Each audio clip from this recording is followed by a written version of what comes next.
哎，我要是睡眠时间不足那种起床，我真的就彻底的毁天灭地了。我就是感觉就是想摔东西那种感觉，就是整个人就是哇，就是很不好，很不好，非常的负面啊。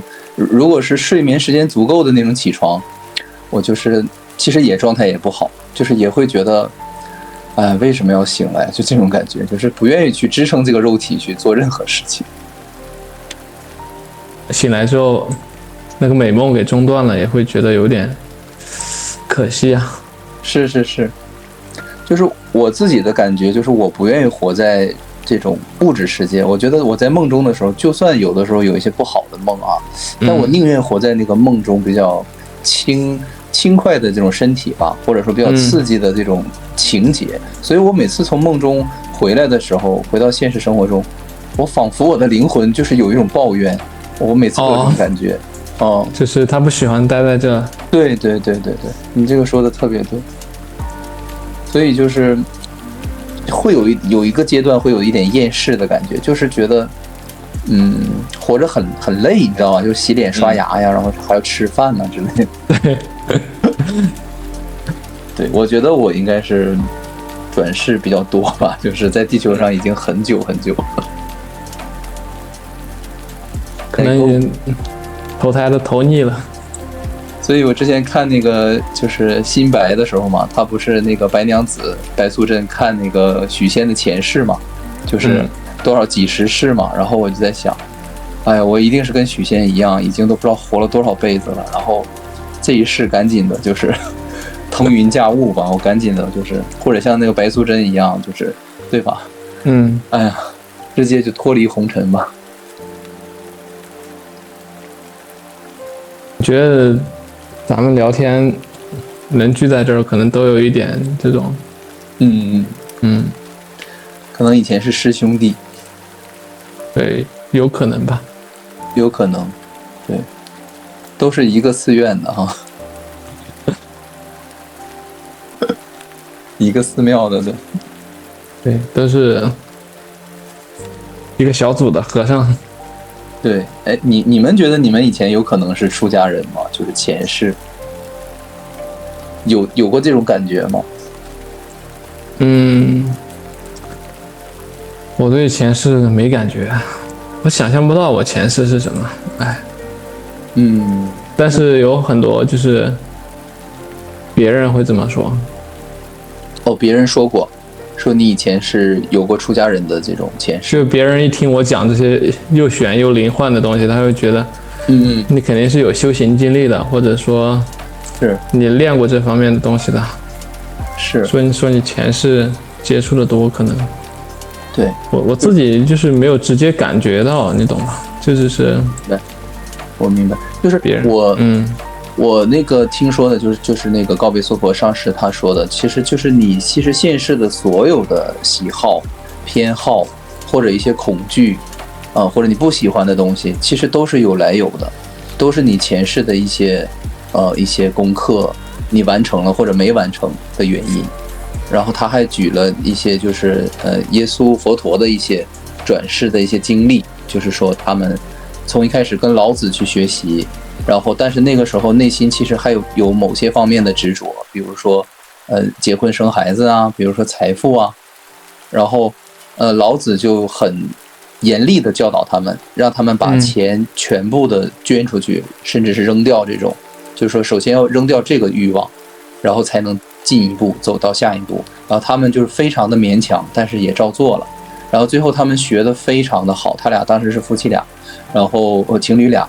然后学的也非常的，就是说跟老子嘛学到很多真东西，然后最后他们决定还是离开师傅，然后去生孩子去了，就是结婚了，但是然后就是上师的意思是说，你不要看他俩这一世虽然没有脱离俗世，还是结婚生孩子了，但是他们跟老子学的那十几年，就是对他们的灵性啊，或者说整个的这个养生啊，起到了非常大的作用。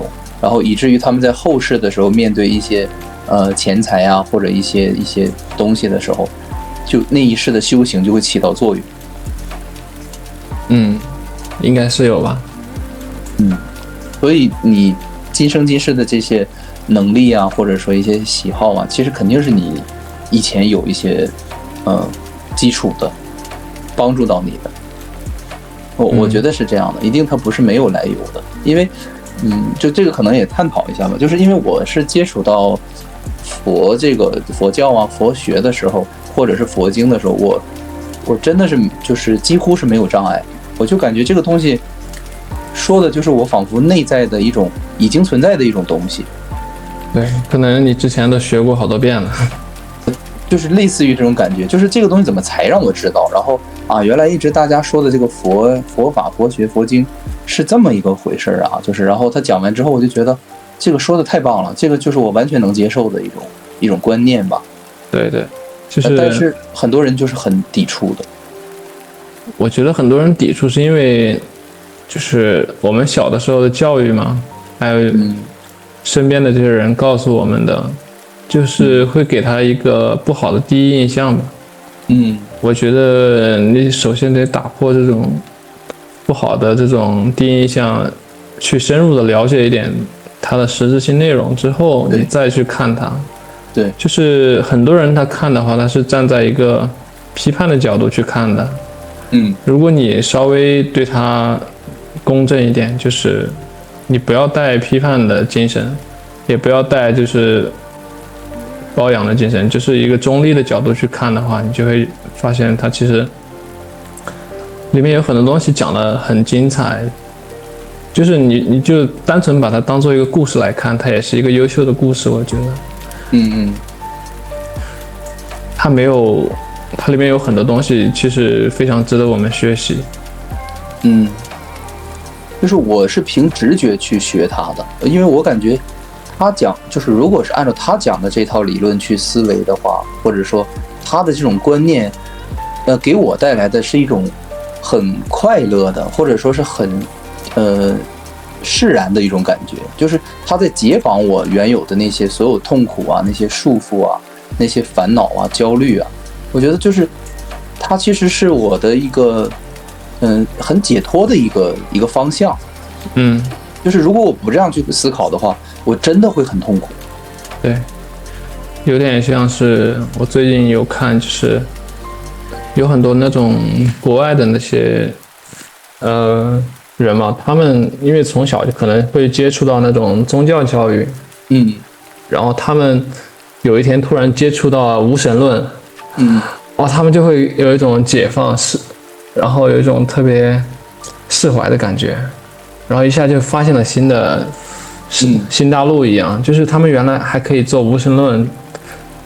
就是我们每个人小的时候给我们设定了一套信仰体系，然后其实这个世界上有很多套信仰体系，只是很多时候这个信仰体系它可能就是它的内核就天然的就让我们去摒弃或者说排除掉了其他的解释、其他的可能。对，我觉得就是一个好的认识，就是能够容纳多种可能吧。就是我觉得单一的这种信仰捆绑的话，那其实对人的束缚性特别大，就是你会如果待久了，特别像我们这种从小被灌输的话，会觉得非常压抑，非常痛苦。就是如果这个观点符合你原生的思想还好，如果它和你自己的一些思考啊、感悟啊是相反的，那这个就会觉得很压抑，因为我们没有力量去反抗那个传统的东西。对对，我一开始接触基督教的东西也是，我会觉得就是好像很多教条啊，然后那种有一点抵触吧，然后同学啊、亲戚什么的。但是真正就是说，通过一些其他渠道啊去了解之后，包括像一些电影演的那种，就是他接触到他的核心和一些就是比较美好的那部分的时候，那又会觉得那其实这个东西本质它就是很好的。对，就是它其实是很好的东西，只是它被一些别有用心的人利用了。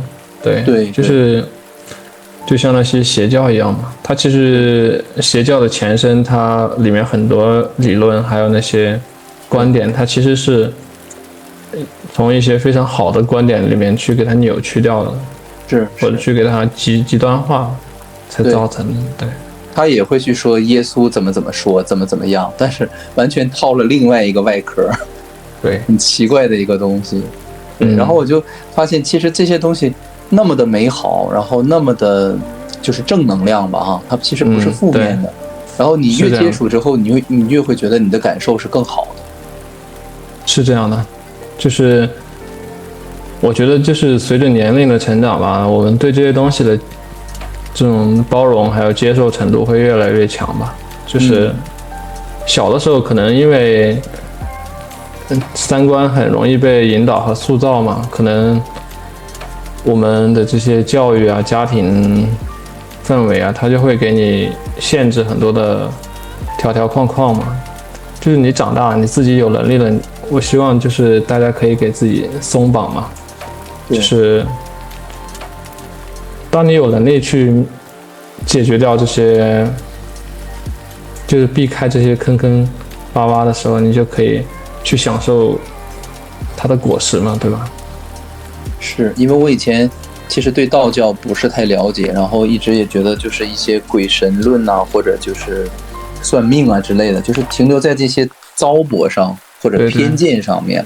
然后最近看那个比较火的就是《凡人修仙传》嘛，杨洋演的。对。然后他其实这本小说他就是他是动漫吧，好像是。然后他有一些理念呢，就是包括你成仙、你修仙，你要怎么样的一种价值观，然后一些措辞，然后我就感觉到，哎，其实道教也是非常正能量的一种价值观体系。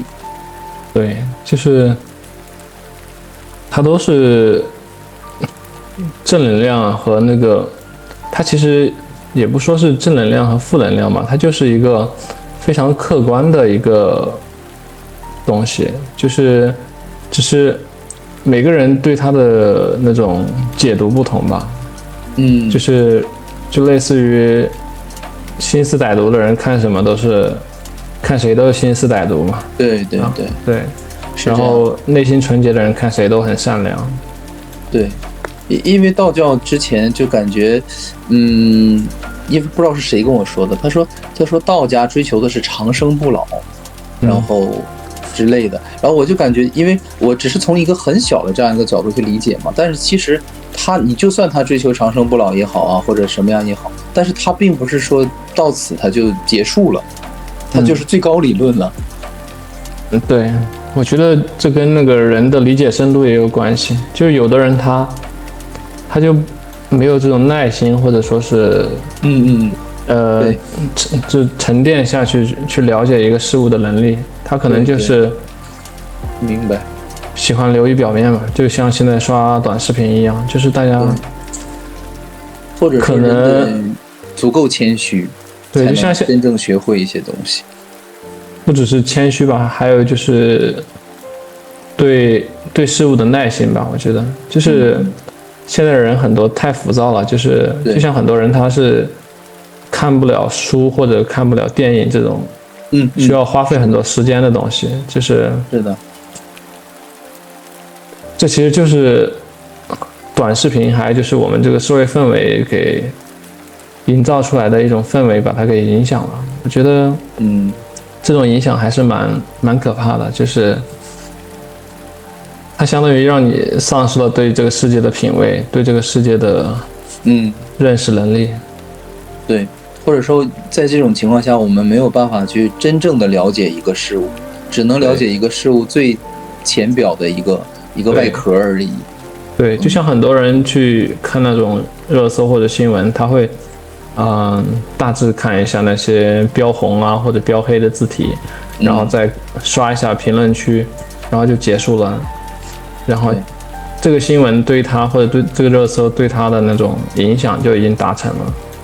对，但其实这种很可怕的，就是他完全没有自主的意思去参与的话，他其实就是被操控的。就是对，你知道热搜它的翻译，英文翻译就是 feed 就是投喂的意思，就是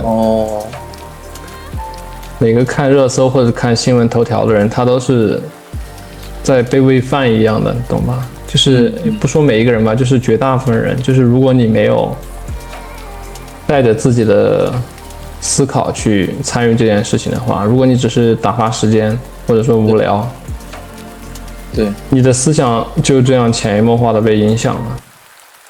对，没有自己的核心的一个思维，我觉得很可怕，就像是战争一样，就是战争为什么会让很多就是从来都没见过面也素不相识的人为什么互相残杀，就是因为他们都放任了自己这种思考的权利，他们是的放弃了自己就是的立场吧。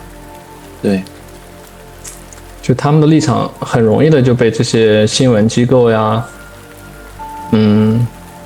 社会舆论引导，然后就发生很多非常悲剧的事情。对，有很多电影都演过类似的这种感觉，就是你在群体当中你会被淹没掉，然后你明明有一种直觉性的东西，但是你自己都不敢去坚持，然后对吧，就是一些特殊极端环境下人就会变得疯狂。对，很多人他就是在逃避自己的这些权利，就是他其实有这些权利，但是他觉得这些权利是一种负担，他觉得生活可能已经把他的压垮了，他觉得每天为了生计都已经累死累活了，他觉得他的意识，他的其他的娱乐怎么选择，他都觉得不重要了。这其实是很可怕的。其实可以理解是比较麻木的状态嘛。对，很麻木，很失权的一种状态吧，就是明白。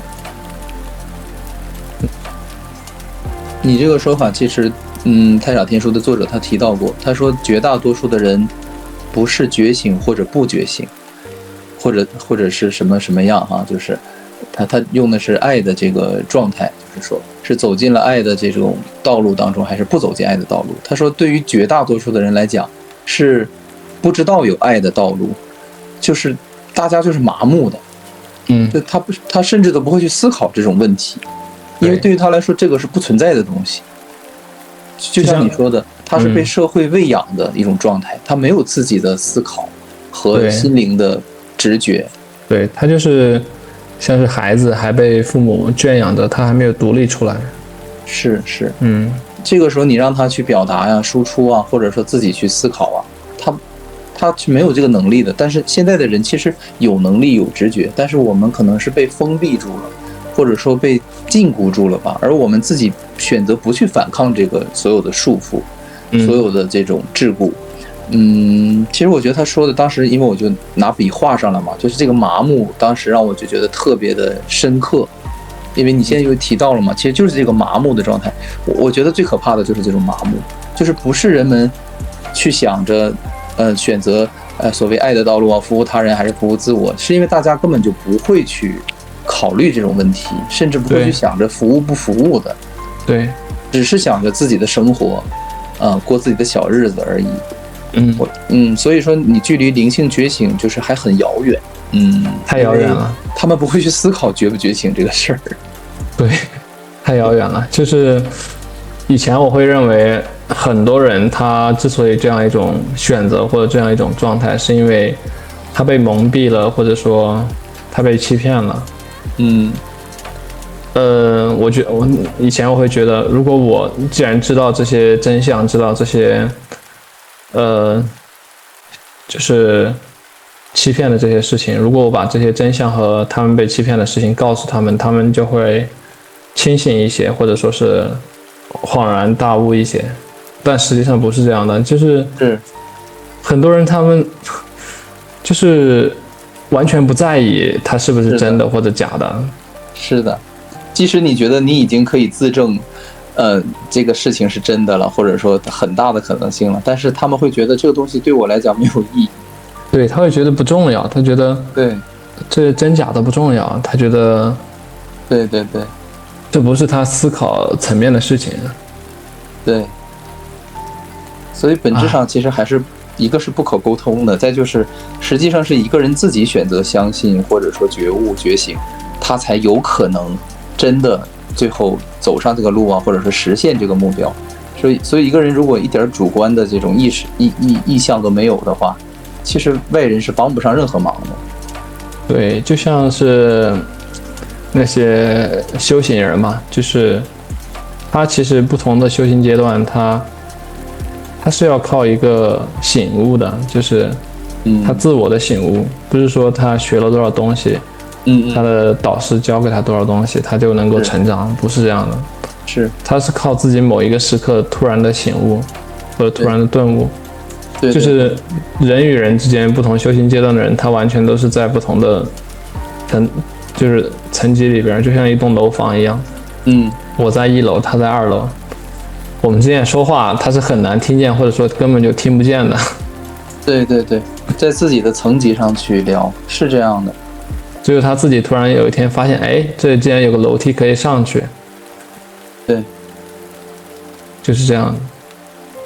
所以我就发现这个东西只能去给想听的人去讲，如果不想听的人的话，是完全没有必要去讲，因为什么都改变不了。对，我觉得你也说不服他，他也不会认可你。你说再多都是浪费口舌。对，都是浪费口舌。因为我昨天还跟那个肯在聊，我说其实人都在就是说自己能接受的东西。也是。所以我说抖音那些直播间讨论佛法的、哲学的，我说我每次听我就觉得就是太好笑了，因为就明显就是大家都在各说自己的话，然后还坐在一个直播间里，一个聊天室，大家甚至没有 get 到对方是什么意思，根本就没有，然后就在互相说自己的这种观点，然后论点，然后不停的去打压别人，然后就很可怕，你知道吗？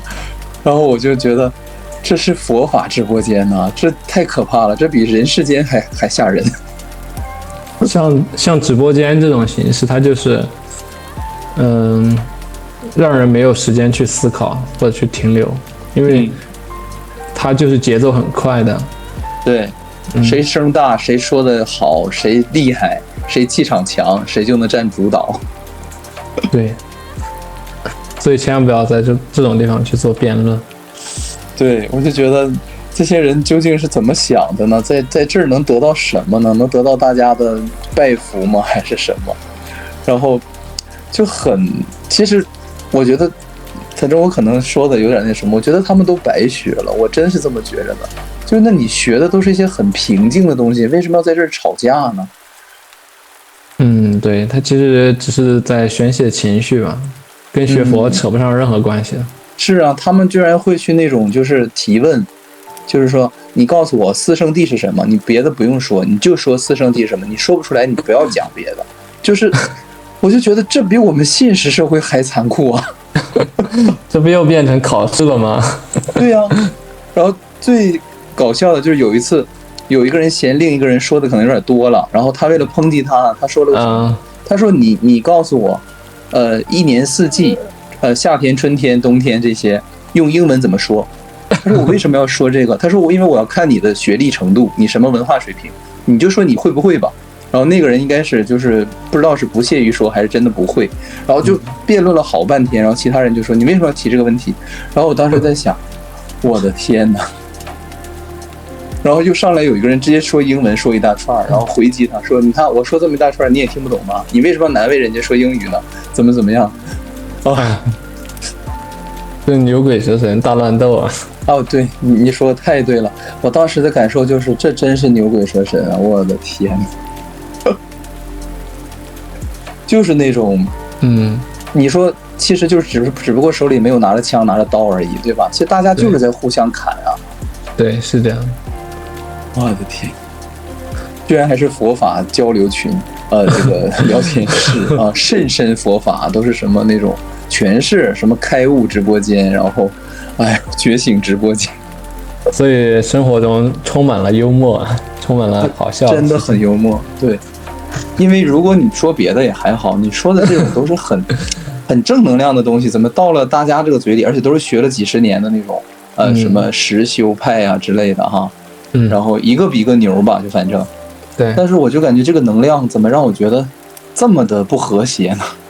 对，之前我有就是接触这些东西比较多的时候，有加过几个那个微信群嘛，后面无一例外全都给退了，实在是受不了那个氛围，对不对？就大家会去抬杠啊，或者说就是我无法形容那种感觉，就是我觉得其实就是在互相的那种分裂吧，我觉得就是对，就没有一个就是达到沟通的效果。对，就是甚至是毫无意义。就是你说你来到这个群里，你的目的是什么？就是为了让大家都听你的，然后得到无数的认可，就结束了。就是很有意思啊，而且他们会拉帮结派，你知道吗？就是把社会那一套全都用上了。就是我跟你说，对4号，我跟你说，Neo，你不用听他说的意思，咱俩这个境界他是听不懂的。就是经常会有这种情况，就是然后我就会很抵触，我就会觉得你们怎么能这样呢？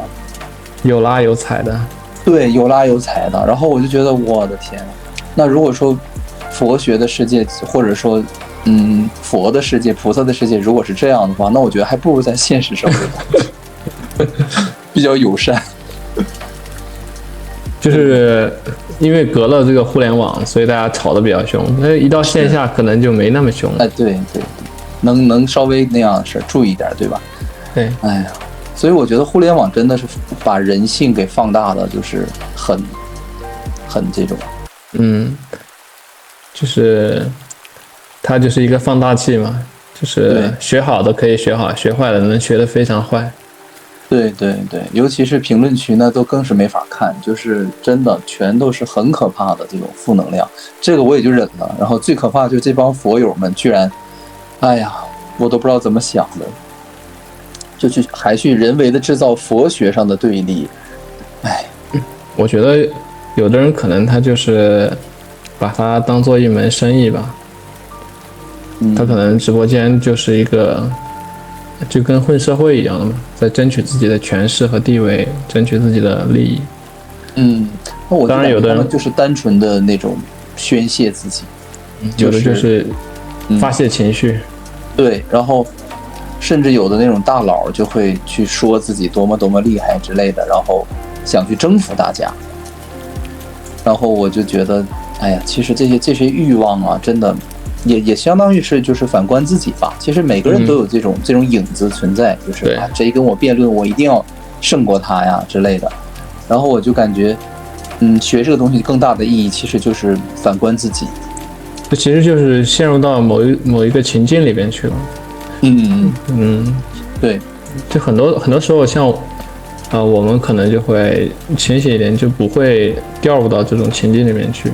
有的人就类似于演戏一样嘛，他会很容易入戏，然后他会忘掉自己是来这儿干啥的。对，就其实大家都是想来交流学习的嘛，对不对？然后想或者说跟别人找共鸣嘛，印证他自己学习的这些理论，但是往往都是适得其反，更多的都是互相去比较啊，或者互怼啊。或者有的人说一大堆之后，有的人说你说的不错，然后马上就会有人跳出来说那他说的不究竟啊之类的，等又把层次这些东西又拿出来了。然后我就觉得其实就不管你学到什么程度都行，自己觉得好就可以了。其实对，这个东西没有可比性，这都是自己的东西。然后是就是上师他经常会讲说其实这个灵性这个东西吧是很就是说跟你自己相关的，你可以谁都不用去告诉你在学什么，你怎么了，你发生了什么转变。他说你这个只跟你自己有关系，然后你就偷偷的去学去练，然后最后对吧，你自己感受更好就足够了，你不需要去让任何人去认可你承认你这个东西。或者去夸你啊，或者跟你一起去学呀，因为它是很个人化的东西。其实跟咱们学习也是一样的，就是如果你是那种攀比的心理，其实你很难就是学得特别好，就是而且你的学习动力它也不是来自于你自己内心的，你的学习很难坚持得下去。对，是不太自然的。所以我后来就发现，其实这个东西啊，不是学的越多越好，或者说学的越杂越好，而是真的是你能专精某一个方向、某一个法门，傻呵呵的去学，然后一点点的去在这个方向上去提升，然后自己感悟到了那些所谓的美好啊，或者特殊经验呐，其实就是最大的一个收获了。当然，如果说你愿意去分享出去，给更多人增加信心的话，那我觉得这个也是很好的一个出发点。但我觉得最可怕的一件事情，就是拿自己的这个验证过的理论呐，或者去知识啊，去挑战别人的这个东西。那我觉得这个就是在降低自己的频率啊，这个层次。对，因为只要一有比较了，其实我们这个心就不静了，我感觉就会增加痛苦吧。其实我觉得就是痛苦的这个过程，就比较痛苦。很多人他就是就像那个斯德哥尔摩一样嘛，痛苦久了，他可能就爱上这种感觉了。是。他有的人就是一边说着自己好痛苦啊，但是他就一边做着让自己更痛苦的事情。对，这个你说的我很认同，但是他自己却不自知，或者说不承认这个东西。对，包括你看咱们这个就是评论嘛，很多都是其实类似的这种感觉，就是大家会去挑战我们说的对还是错啊，究竟或者不究竟，或者谁的说的更好，谁的层次更高。然后我看到这些评论的话，我一开始其实我感觉就会有点就是比较难过嘛，就会觉得那我的意义是什么呢？就是放在这让大家去抨击嘛。然后后来我一想，其实就是每个人都在表达自己的一个境界而已。你说我去怎么理解也是我的境界的问题。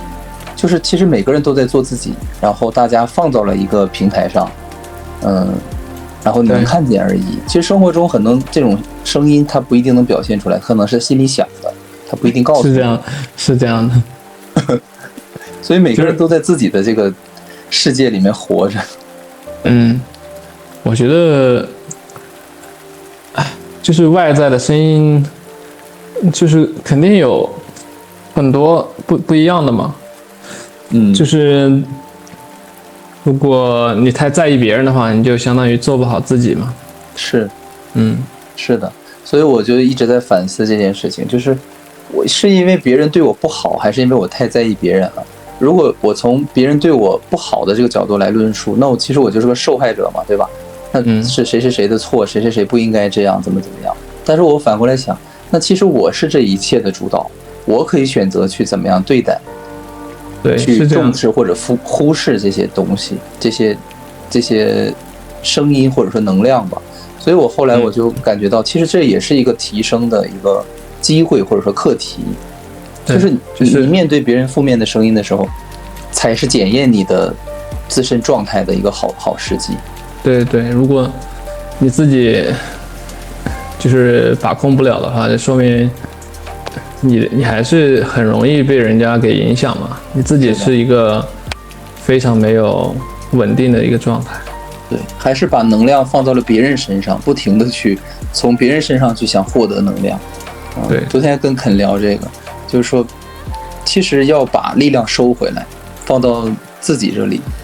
然后这个当然说着就是确实是有点难做到哈，但是就是还是往这个方向去努力吧。要不然很难生活，太痛苦了，就会觉得。对，我觉得做自己是收益最高的。就外在的声音实在是太，因为他没有经过你的意识去参与嘛，就是他也没有筛选，不像皇帝，他的那些奏章啥的都是人家，这些大臣深思熟虑给他呈上来的。对，我们生活中接触到这些人都是随机遇到的，就是他们的声音，就是我们能听见，就是但是不要起太大的这种情绪的触动吧。就是我觉得要允许他们的存在吧，就是因为你改变不了他们。对，对，因为每个人的思想都是比较固化的。对，他的喜好啊、倾向啊这些东西，其实真的不是三言两语能够去说能解释得了啊，或者说达成一致的。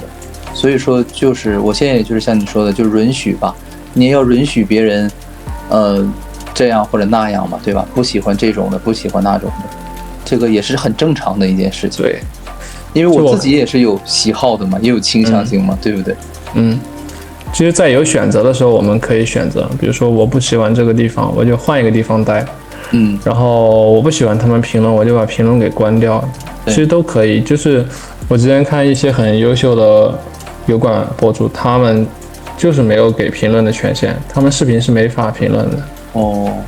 他们也做了很多很多年，粉丝量也非常高。就是有选择的时候你可以选，没选择的时候你就接受它。就是你自己有一个定力就行了。对，现在就是真的是得修这个定力啊！我现在就觉得，哇，这个词真的太厉害了哈！就是真的是一个定力。就是理论是理论，但真的你去克服这些东西的时候，需要很强大的力量，对，才能做得到。还有30秒。又要到期了，这么快吗？如果有想聊的，也可以再聊会儿。我都行，就是怕耽误你们休息啊，我都可以。你困不困啊？你今天累不累？我今天不累了。啊？等一下可以聊聊德米安和在轮下吗？可以啊，你可以来聊吗？好啊，好呀，那我们再聊一期吧。好，非常感谢啊！我们会在下周更新，请订阅支持一下吧，让我们幸福喜悦吧。因为我们如今正在经历的疯狂，实际上是一种幻象，它逼着越来越多的人觉醒。可是呢，我们也要同情那些没法觉醒的人，因为世间的种种现象啊，造成了我们个体与灵魂的分离。我们会在螺旋上升的水晶上，继续我们意识的进化。我们正在获得内心的勇气，将自己交给了灵魂，迈向了完全未知的领域。我是谁？我来到这个世界上究竟要做什么？进化的新阶段已经开始，意识到无限的爱，会让我们开启一场前所未有的灵魂旅程。